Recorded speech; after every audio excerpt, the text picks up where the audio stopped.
Friends, உங்களுக்கு சரியான financial advice வேணும் அப்படின்னா என் பேஜை ஃபாலோ பண்ணிக்கலாம். ஹாய் ஃப்ரெண்ட்ஸ், லைஃப்பில் நிறைய பேர் நிறைய சம்பாரிச்சவங்கலாம் யாருமே செட்டில் ஆகலை. யாரெல்லாம் நிறைய சேவ் பண்ணுறாங்களோ, தொடர்ந்து சேவ் பண்ணுறாங்களோ, அவங்க தான் லைஃப்பில் செட்டில் ஆகிருக்காங்க. எக்ஸாம்பிளாக ஃப்ரெண்ட்ஸ், ஃபினான்ஸ்னு வரும்போது அவங்கவுங்களுக்கு அவங்களே டாக்டர் ஆகிடுறாங்க.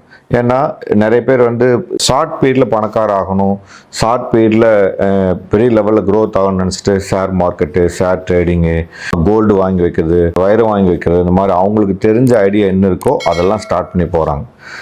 ஒரு ஃபினான்ஷியலாக ஒரு டிசிப்ளினாக தொடர்ந்து யார் சேவ் பண்ணாங்களோ அவங்க செட்டிலாக இருக்காங்க. முக்கியமாக ஃப்ரெண்ட்ஸ், சேவ் பண்ண மணியை எங்கே சரியாக முதலீடு பண்ண தெரிஞ்சவங்க தான் லைஃப்பில் செட்டிலாக இருக்காங்க. தெரியாதவங்க எல்லாருமே லைஃப்பில் நிறைய சம்பாரிச்சதும் கூட அவங்க இழந்திருக்காங்க. ஃப்ரெண்ட்ஸ், உங்களுக்கு சரியான ஃபினான்ஷியல் அட்வைஸ் வேணும் அப்படின்னா என் பேஜை ஃபாலோ பண்ணிக்கலாம். Thank you friends.